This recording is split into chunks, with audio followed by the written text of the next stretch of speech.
안녕하세요. 저는 4살 된 딸아이를 가진 평범한 가정주부입니다. 너무 어이가 없고 짜증이 나서 글이 엉망진창이라도 이해를 부탁드려요. 일단 어디서부터 이야기를 꺼내야 할지 정리가 되지 않지만 최대한 간결하게 이야기하겠습니다. 몇 년 전에 제 딸아이가 돌이 될 무렵에 낯선 번호로 어떤 여자에게서 전화가 왔습니다. 어려 보이는 목소리의 여자였는데 저희 남편과 사랑하고 있다고 당당하게 말하더군요. 말은 하늘의 날벼락이 내린 듯이 무슨 말인 건가 싶고 황당했죠. 너무 당황스러우면 아무 말도 나오지가 않는다는 걸 그때 난생 처음으로 알았습니다. 솔직히 남편을 많이 믿고 지내왔기에 조금도 의심하지 못했습니다.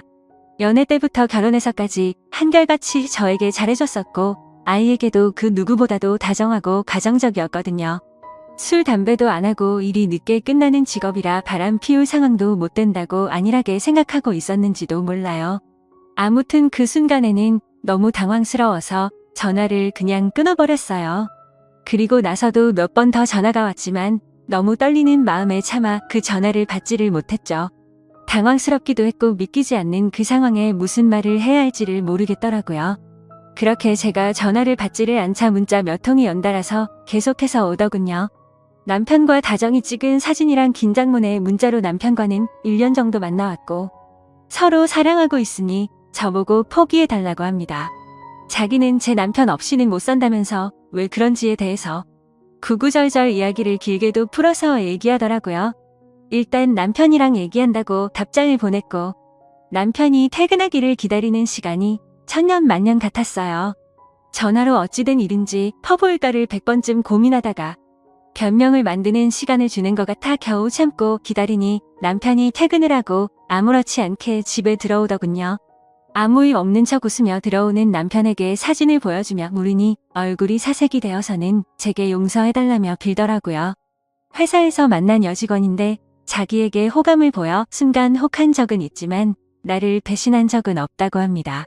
그냥 외로워서 몇 번 만나서 같이 술이나 한 잔 마셨던 것 뿐이고 자신은 우리의 가정을 깰 마음이 절대로 없다고 하더라고요. 제가 아이와 밤낮으로 잠도 못 자고 씨름하고 있을 때 남편이라는 작자가 외로웠다는 핑계로 그 여자와 술 퍼마시고 다녔다는 걸 용서해야 하나요? 저는 멍청하게도 그런 사실을 전혀 몰랐다는 게 너무 화가 났고 앞으로 이 사람을 예전과 같은 마음으로 대할 수 있을까 싶더라고요. 결혼 전엔 남편이 바람핀다면 당장 이혼해야지라고 생각했었는데 막상 상황이 생기고 보니 자꾸 남편의 변명을 믿고 싶고 한 번만 눈 감으면 우리 집이 다시 예전처럼 돌아갈 것 같았어요. 참 바보같이 말이죠.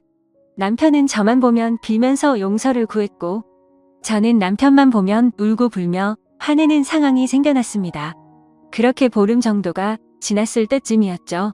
갑자기 남편이 이혼을 하자고 하더라고요. 그 여자가 자신의 아이를 가졌다면서 미안하다고 그 아이를 책임지고 싶다고 이혼만 해달라고 하더군요. 미안하다는 말이 너무 어이가 없기도 하고 우리 딸은 어쩌고 그 여자가 임신했다고 책임을 지나 싶어서 물었습니다. 그 사람 자식은 중요하고 우리 딸은 중요하지도 않고 책임져야겠다는 생각이 없냐고 말이죠.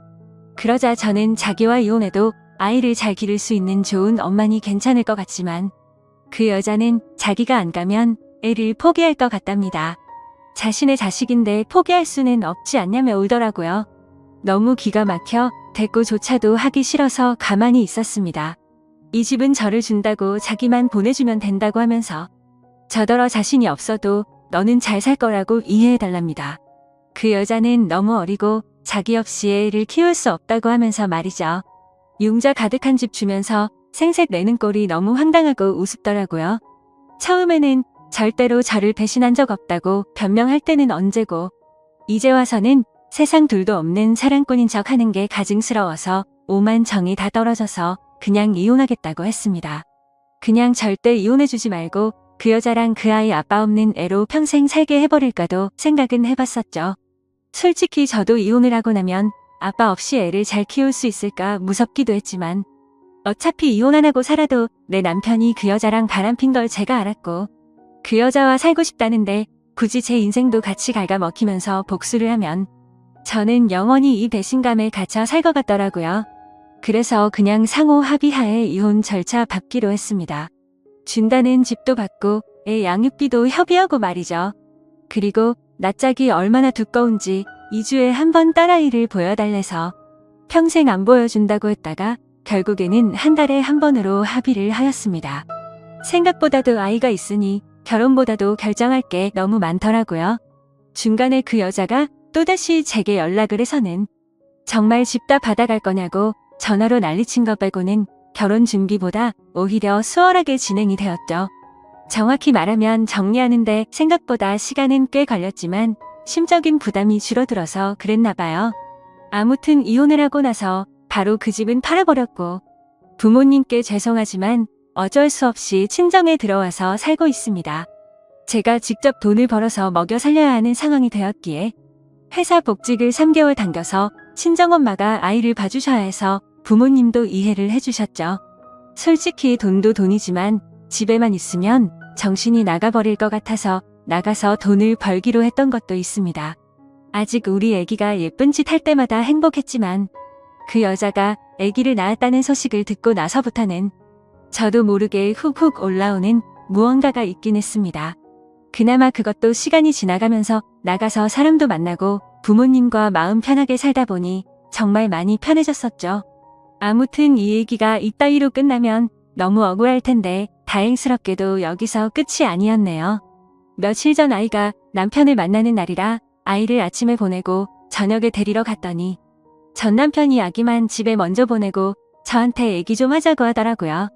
그때 당시에는 아이와 관련된 이야기인 줄 알고 카페로 가서 가만히 앉아 있었습니다.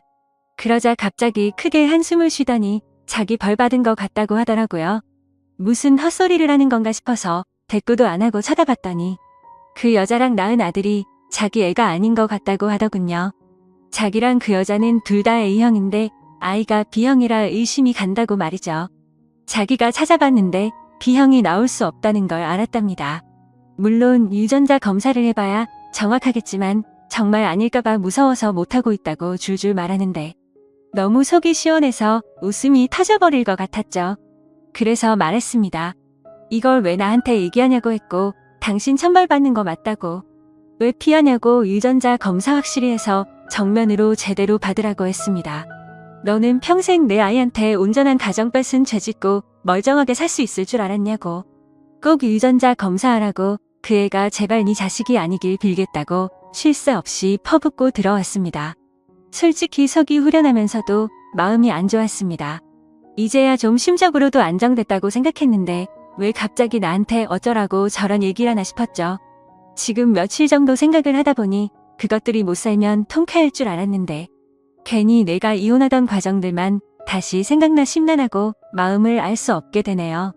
만약 전 남편이 자기 자식이 아니란 걸 알게 되고 저한테 같이 살자고 하면 어떻게 해야 할지 좀 고민도 들고 딸아이 때문에 제 마음이 약해질까봐 걱정이 됩니다. 아무튼 오늘부터 휴가라서 생각도 정리할 겸 부모님과 딸아이 데리고 어디라도 다녀와야겠네요. 감사합니다. 다음 사연을 들려드릴게요. 안녕하세요. 저의 이야기를 써볼까 합니다. 저는 그냥 흔하디 흔한 평범한 직장인입니다. 정말 이런 일이 있다는 게 믿기지 않을 만큼 저는 열심히 일해서 가정에 늘 충실했으며 아내와 함께 게임도 같이 즐기며 그 누구도 부럽지 않을 만큼 평범하지만 행복한 삶을 살고 있었습니다. 문제의 그날은 몸이 너무 좋지 않아서 저는 회사에서 오후 반차를 내고 평소보다 일찍 집으로 오게 되었습니다. 그런데 눈에 익었던 남자 신발이 현관에 놓여져 있는 겁니다.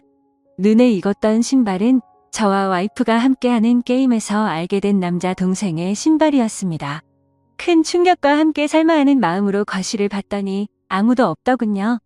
아직은 상황을 알 수 없었지만 아내가 외도를 하는 건가라는 생각에 심장이 두근대서 터져버릴 것 같았습니다.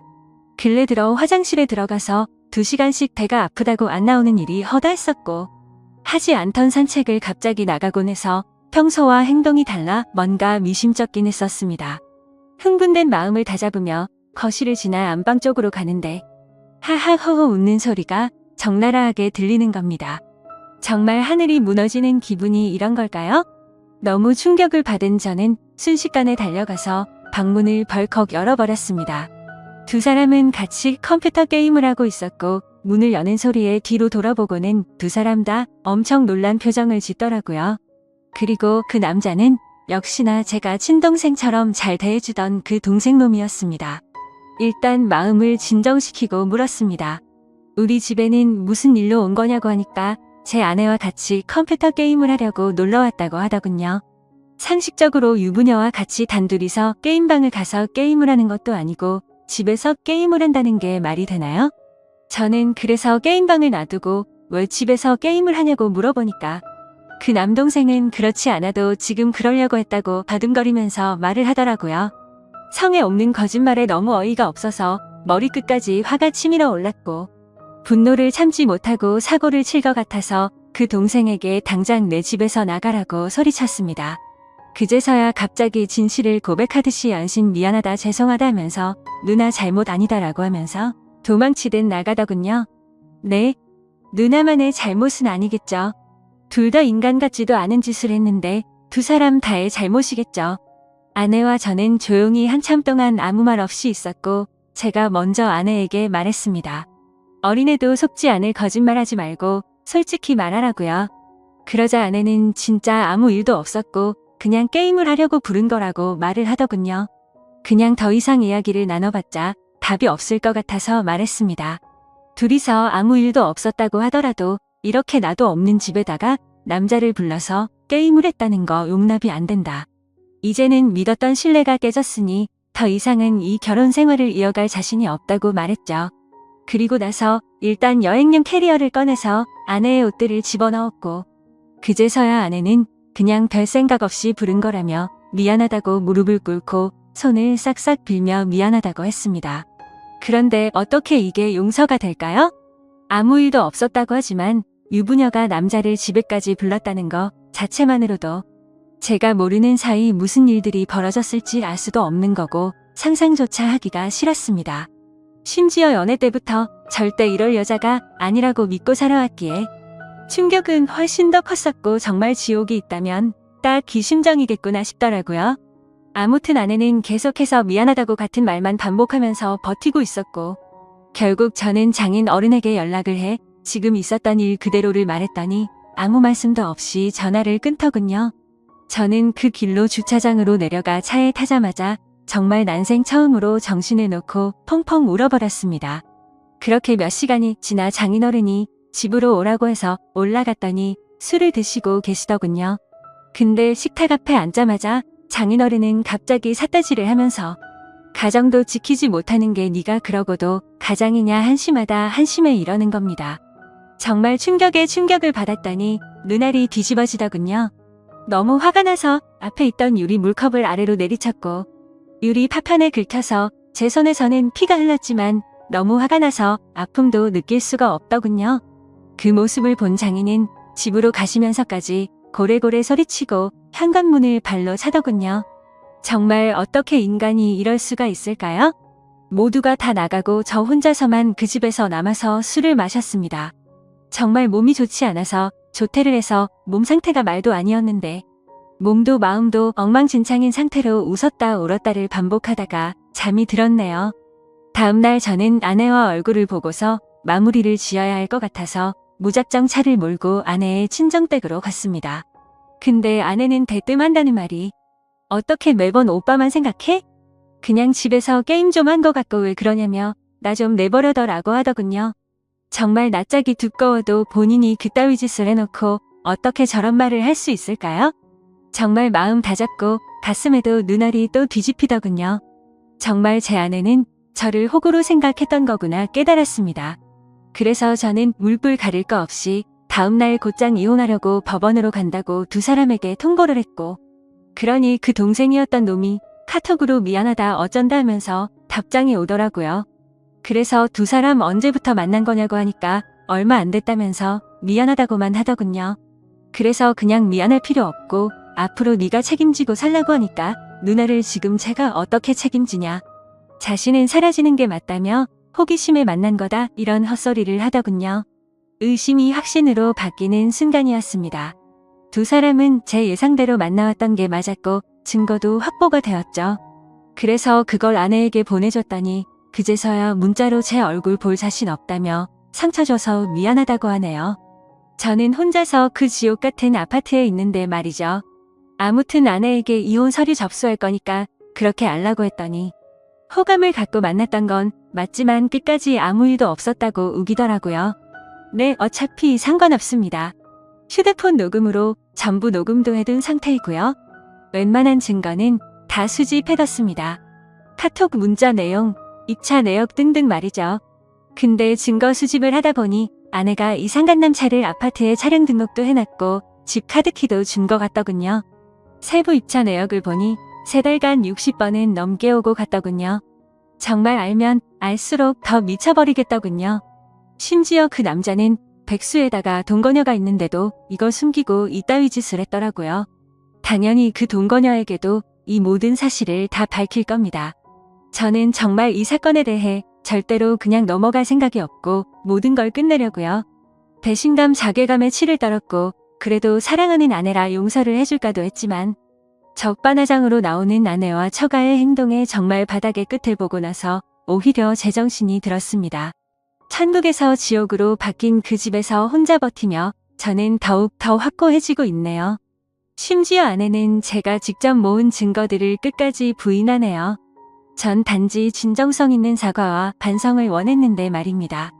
정말 뻔뻔하게 마음대로 하라고 하면서 한 번의 실수도 못 넘어가냐며 오히려 저를 치사하다고 생각하더군요. 정말 이 충격적인 일에 너무 힘들어서 정신과 상담을 받았습니다. 전문의 말로는 상당히 위험하다고 심리 검사를 받고 결과를 기다리는 중입니다. 심리 상담자 말로는 이 상황은 자식이나 부모를 잃은 충격과 흡사하다고 하네요. 저 두 사람은 죽었다 깨어나도 제 심정을 절대로 모를 겁니다. 제가 얼마나 죽을 만큼 힘들고 그래도 안간힘을 쓰며 버텨왔는지를요. 그래서 보여줄 겁니다. 전 그들이 얼마나 잘못된 일을 하고 있는 것인지 앞으로 뼈저리게 느끼게 해줄 겁니다. 저를 건드린 건 인생 최대의 실수라고 생각이 들게 해주고 싶네요. 지금까지 제 사연을 들어주셔서 감사드립니다. 다음 사연을 들려드릴게요. 넋두리입니다. 자작이라 하셔도 좋고 멍청하다고 욕을 하셔도 좋습니다. 그냥 어디에든 말하지 않으면 너무 힘들어서 제가 정신이 나갈 것만 같아서 이렇게 글을 씁니다. 5년 동안 전혀 몰랐습니다. 정말 까마득히 모르고 살았던 제가 너무 원망스럽네요. 이 더러운 곳에서 저만 나가면 그만인데 왜 이렇게 눈물이 나는지 모르겠습니다. 아무튼 지금부터 드라마에서도 나오지 않을 법한 제 이야기를 시작할게요. 남편과 신우는 이복남매라고 했습니다. 저는 남편보다 5살이 많았고 신우는 남편보다 7살이 어렸죠. 남편의 친엄마는 남편이 어릴 때 돌아가셨고 새어머니를 평생 엄마처럼 여기며 살았다고 하더라고요. 그리고 그 새어머니와 친아버지 사이에서 태어난 신우가 있었는데 나이 차이가 많아서 그런지 남편은 살뜰하게 신우를 살폈고 신우는 저랑 나이 차이가 많이 나서 그런지 약간의 어린 행동을 하는 거, 쇠에는 그저 무난무탈한 신우였습니다. 아무튼 신우가 18살 되던 해에 새어머니도 돌아가시게 됐고 건축업을 하시는 아버지는 지방에서 공사가 많아서 한 달에 2~3번 집에 오시고는 했었다고 하더군요. 가끔 도우미 아줌마를 부르기도 하고 남편하고 신우가 청소랑 밥을 해먹으면서 서로 챙기며 살아가던 시절에 저는 남편을 만나서 연애를 했죠. 그때 신우의 나이는 20살이었고 남편의 나이는 27 그리고 저는 32의 나이였습니다. 32살인 저는 27의 남자친구가 나와 결혼해주지 않을까 봐서 전전긍긍했고 어린 신우가 시집을 갈 때까지 같이 살면서 보살펴 주기로 하는 조건을 걸고 제 나이 34세 결혼을 했네요. 신우는 크게 모나지 않고 성격이 무탈한 편이었고 자기 일은 자기가 스스로 하는 편이라 크게 부딪힐 일이 없었습니다. 집은 아버님 명의로 된 45평짜리 아파트였고 여전히 아버님은 한 달에 2~3번만 오셔서는 하루 정도 같이 놀고 먹고 자고는 일 때문에 지방으로 가시곤 하셨죠. 29의 남편은 제 남편이라서가 아니라 누가 보더라도 훈훈한 외모에 능력도 매너도 좋은 남자였습니다. 하지만 그에 비해 저는 그냥 평범한 사람이었고 그나마 내세울 수 있는 건 제 나이에서 3살 정도 어려 보이는 그냥 조금 동안의 평범한 외모입니다. 그래서 그런지 잘난 남편이 불안해서 남편과 연애를 하던 시절부터 항상 외모에 신경을 쓰고 살았고 집안일도 사회생활도 모든 면에서 부족함 없이 완벽한 아내가 되기 위해 무던히도 노력해왔죠. 다행스럽게도 남편은 출장 외에 특별히 술을 먹거나 늦는 일이 없더라고요. 집안일도 같이 해주고 시누이가 시집살이 시키지는 않느냐며 너스레도 떨어주던 자상한 남편이었습니다. 사실 연애할 때 뜻하지 않게 임신이 되어 아이를 낳고자 했지만 그때 결혼할 수 있는 상황이 아니었기에 남편은 평생 동안 꼭 책임져 준다고 약속을 하고 아이를 지웠어요. 물론 그때는 너무 큰 상처였지만 결국에는 약속대로 결혼도 하고 저를 책임져 주었으니 더 이상은 상처가 아니라고 생각했습니다. 그런데 불행하게도 결혼 이후 아이를 갖기 위해 무던히 노력했는데 뜻처럼 아이가 생기지 않더라고요. 정말 의도치 않았을 때는 한 번에 임신이 되더니 아무리 노력해도 임신이 되질 않더군요. 그리고 아이를 한 번 가져봤었기에 당연히 신체적인 문제는 없다고 생각을 했고 불임 검사는 하지 않았습니다. 정말 아이 하나만 내 곁으로 와주면 더 이상 바랄 게 없는 그런 완벽한 결혼 생활이었죠. 남편은 신혼을 살뜰히 챙겼지만 내 눈에 이상해 보이지 않을 정도였고 정말 단 한 번도 신우와 남편의 사이를 이상하다고 생각해 본 적조차 없었습니다. 그러던 어느 날이었죠. 남편은 밖에서 술자리를 잘하지 않았고 집에 와서 저랑 마시거나 신우랑 셋이 마시거나 했는데 그날도 셋이서 밤 늦게까지 소주에 와인까지 즐겁게 한바탕 거하게 마시고 잠이 든 날이었습니다.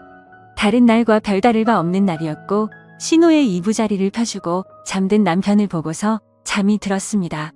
원래 술을 마시면 중간에 깨지 않고 항상 늦잠을 잤는데 그날은 술 때문인지 목이 말라서 잠시 깼죠. 근데 옆에서 잠들어 있어야 할 남편이 없었고 거실에 나가봤는데도 없더라고요. 그래서 주말에는 운동을 하러 종종 나가기에 운동하러 나갔는가 보다 하고 물을 마시고 다시 침대로 가서 잤습니다. 근데 속이 좋지 않아서 한참 잠이 오지 않아 뒤척이던 도중에 아가씨 방에서 문이 열리는 소리가 나더군요. 그러더니 곧 이어서 현관에서 신발 소리가 들리더니 현관문이 열리는 소리가 나더라고요. 아가씨가 밖에 나가는가 보다 했는데 남편 소리가 들리는 것이었습니다. 마치 지금 막 들어온 것처럼 말이죠. 하지만 뭔가 순서가 잘못된 것 같아서 이상했습니다.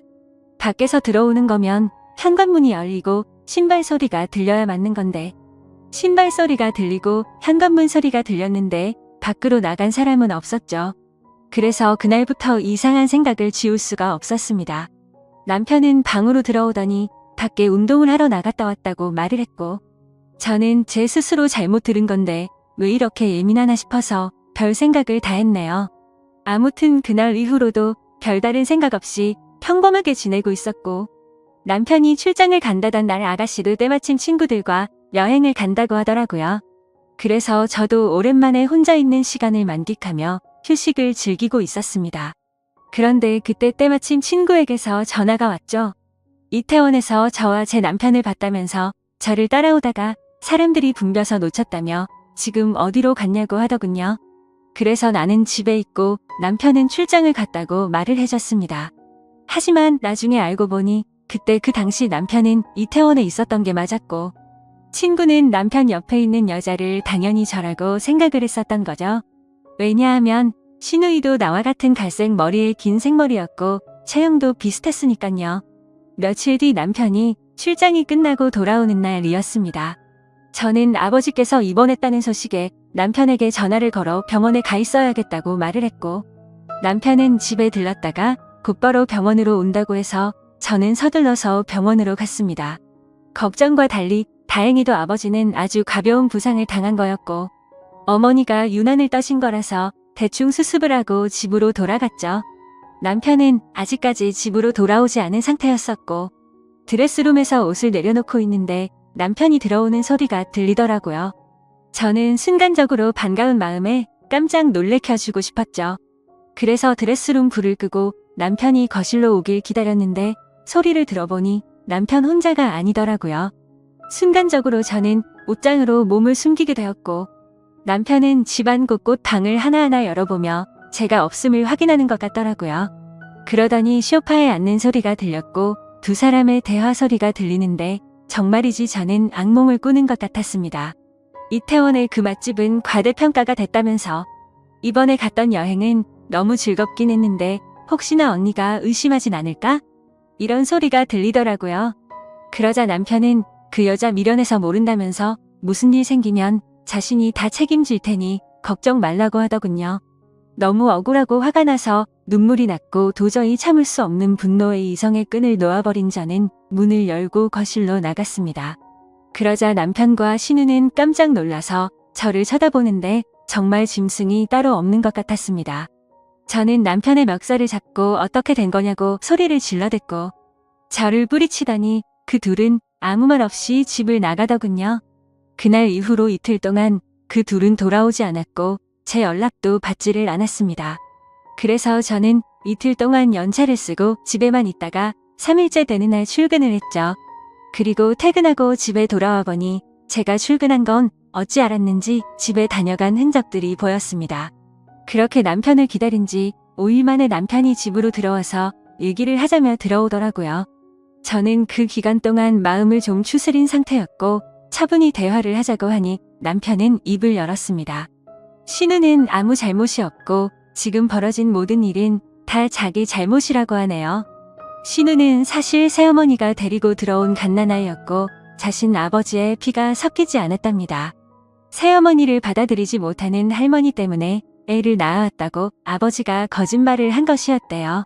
아무튼 그렇게 새어머니가 돌아가시고 나서 신우는 남편에게 많이 의지를 하게 됐고 집에서나 밖에서나 단둘이 지내는 일이 많아지고 서로 의지하면서 서로 간의 감정이 커져가기 시작했답니다. 그때 서로의 마음을 알게 됐을 때가 신우가 대학생이었고 남편은 군대를 전역했을 때였다고 하더라고요. 하지만 아무리 피가 안 섞인 남남이라고 할지라도 잘못된 걸 알았기에 서로가 몇 번이나 연락을 끊고 새롭게 살아보려 했지만 잘 되지 않았답니다. 그냥 서로가 가족, 연인 그 이상의 감정이라 더 이상은 끊어낼 수가 없다는 사실을 깨달았다고 하더군요. 저랑 연애하는 기간에는 물론이고 결혼하고 나서도 두 사람은 저를 속여왔다고 다 털어놓았습니다.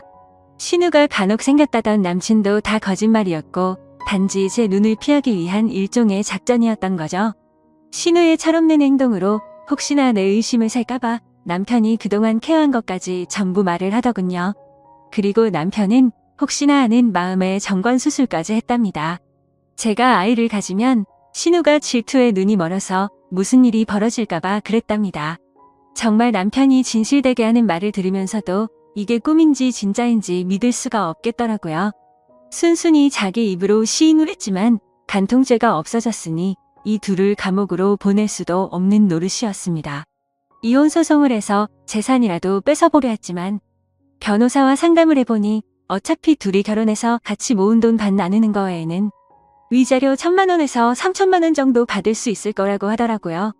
그런데 남편이 1억을 주겠다며 괜히 남들 입에 오르내리지 않게 소송은 하지 말고 조용히 협의 이혼을 하자더군요. 같이 모은 돈도 전부 저를 주고 위자료로 1억을 주겠답니다. 그 말이 저를 위해서가 아니라 신우를 위해서인가 보다 생각이 들더군요. 그리고 얘기를 들어보니 시아버지란 사람도 이미 알고 있는 것 같았습니다. 세상을 떠난 새엄마라는 사람과도 생전에 서류상으로 혼인을 하지 않았었고 서류상으로도 둘은 정말 완벽한 남남이니 이제 저만 없어지면 둘이 잘 먹고 잘 살 수 있겠지 싶더라고요. 저도 도저히 그 인간과는 지낼 수 없었기에 모든 걸 포기했습니다. 이혼 서류는 이미 접수했고 5년 동안 모은 돈과 위자료 1억까지 오늘 입금이 되었더군요. 저와 대화한 이후로 남편과 신우는 단 한 번도 집으로 들어오지 않았고 저는 이제 제 옷가지들만 싸서 이 집에서 나가면 되는데 왜 이렇게 가슴이 먹먹하고 찢어질 것 같은지 모르겠네요. 우리 부모님께서는 아직 이 사실에 대해서 전혀 모르시는 상황이고 제 친구들도 아무도 모르는데 저는 어디로 가서 울어야 할지 모르겠습니다.